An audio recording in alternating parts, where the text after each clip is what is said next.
Hi, I'm Sarah from The Upcoming. Hi. Such a pleasure to meet you. Pleasure to meet you. Maybe you could just kick off with a brief introduction to Dangerous Liaisons. Some people might be familiar with the story, some might not be. What can people expect if they watch this series? Dangerous Liaisons is set in the 17th century. It is a feminist, this particular incarnation of it is like a feminist perspective on that era. And it's about social status and social hierarchy, and we see the surface of what is presented versus what's going on behind the scenes, much like what I've been describing as a historical version of Jerry Springer, where all the women just seem to attack each other and leave the man in question that's the cause of it all scot-free, and then suddenly turn around and go, oh, actually, you're the reason. Hello. So it's kind of that, and it's a period piece.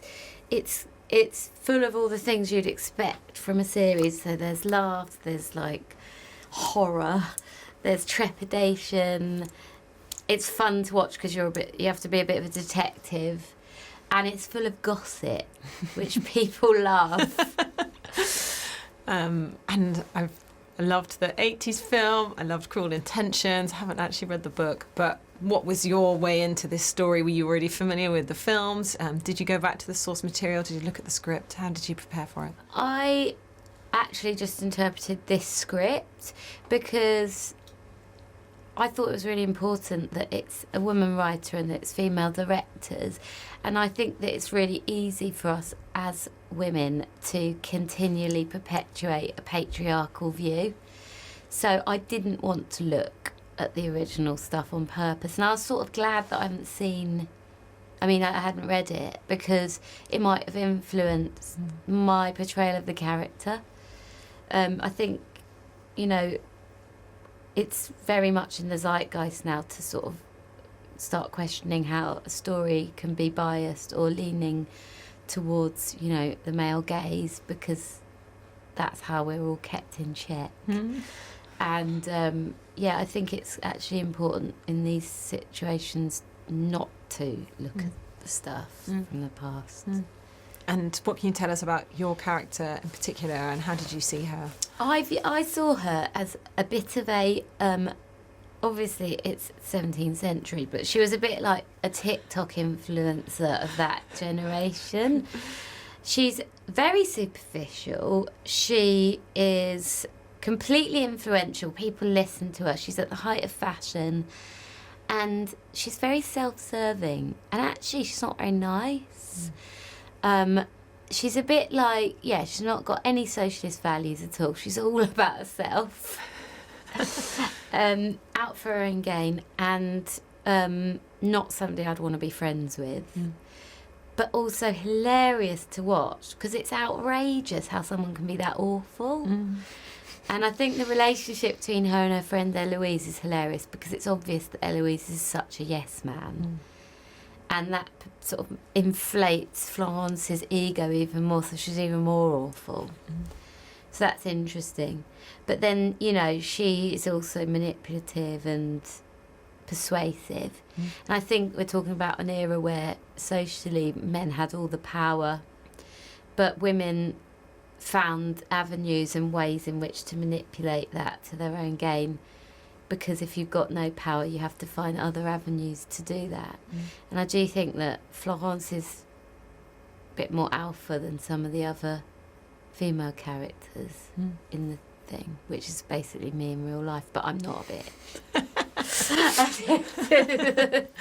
And tell us about the experience of making it. I mean, the costumes and the aesthetic, the sets, just like phenomenal, but also this incredible and diverse cast. I mean, I've never seen Leslie Manville play a character like this. And of course, working with a female director. So what was the experience like from start to finish?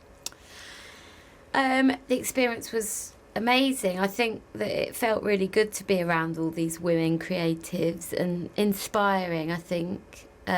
Particularly for me, because in my other guys as a musician, I'm always the one in power, and it's quite nice to have women who are in more powerful positions than me directing, and I found it inspiring. It was obviously amazing to work with Leslie Manville or meet Leslie Manville. I think I've been a fan of hers for years. She's so incredible. And one of the amazing stories that the director Leo told me about was how she told her that in the scene they'd got a body double to peel the orange. There's a scene where she peels an orange with the peel completely in one spiral, and she said that she had someone on standby to do that bit, and Leslie had like spent a night learning how to do it. Talk about devotion. I was like, why didn't you use the double? She's like, oh no, I just sat in the hotel peeling oranges. That's like kind of a symbol of why Leslie Manville is a national treasure and is so good at what she does. Like, just super blew me away. So yeah, I think that was interesting. But what is really interesting about this piece, I think, is that even if you take away the era, the aesthetic and all of that, it's, you know, it's relevant. Like, the human condition is something that's, you know, continually perpetuating the same trauma, torment and questioning and searching, longing, and all those subjects come in. So you can choose how you watch it. You can watch this show as like just an absolute feast for the eyes and feel transported and taken away, or you can choose to watch it as like, you know, a modern it could be today. It's like a modern soap opera thing with all the gossip that would come with that. And I guess even with the costumes, you can say, oh, you know, on one hand, it must be fun to kind of like get dressed up, but then you realise actually women could barely even move in those I don't know dresses. how this show's about like sexual power and sexual encounters when they wore that many clothes, because it's amazing that anyone even had sex. I mean, by the time you got the third layer off, you're sort of not really into it anymore. And people complain in modern life about having to put a condom on. Go back to the 17th century, you'd have to take 17 layers off before you got anywhere clothes. And so ultimately, what do you hope people will take away from watching it? Because like you say, there's some escapism there, and you know, the seduction and the deception. But you know, and there's something about kind of looking at these through a female lens, these sorts of stories, and seeing female pleasure on screen, which still feels kind of new and fresh and contemporary, particularly for a period drama. Yeah, I mean, I think that I was just speaking to the previous interview about female pleasure being an interesting one, because I think when we're talking about the fact that it's made by women, you know, women, you can fake it. Like, female pleasure isn't always to be taken as face value. It's much easier to fake it if you're a woman than if you're a man. So that is an interesting subject in itself when you talk about female pleasure, because quite often you know, as a viewer, I think maybe a man watching it might be like, oh, but she loves him, she's so into it, and then you're like, oh, maybe she wasn't. It's just an interesting thing. I think, you know, I blame the porn industry for confusing everyone. They're not enjoying themselves. It's their job. And just very quickly, because I think I'm almost out of time, but you know, you've just had such a wonderful and diverse career. Been on tour this summer. What's coming for you next in terms of new music? And I, you know, I love the fact that you've kind of become a bit of an ambassador as well for kind of working mums. And I've become a mum myself, you know, following like stuff you're doing like that on social media. So, you know, how do you see where you are right now in your career, and what's for you next? Well, I will continue to make music. I'm writing a new album now.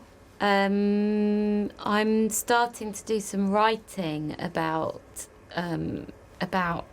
women and women's, you know, modern take on what women go through being mothers and just as women in general, because I think we're in this funny moment in time where everyone's like, well, feminism happened and it's all fixed, and it really isn't.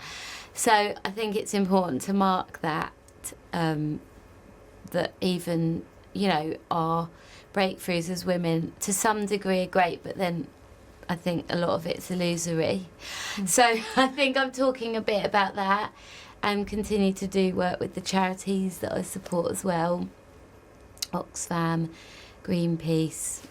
So just continuing, and hopefully some more acting. And hopefully this series will take off. Yeah. So we can do more of that. No doubt it will. Thank you so much for sharing all that with us. Thank Cannot you. wait for everyone else to get stuck into Dangerous Liaisons. Thanks so much Thank for your time. you. Lovely to meet you. Thank you.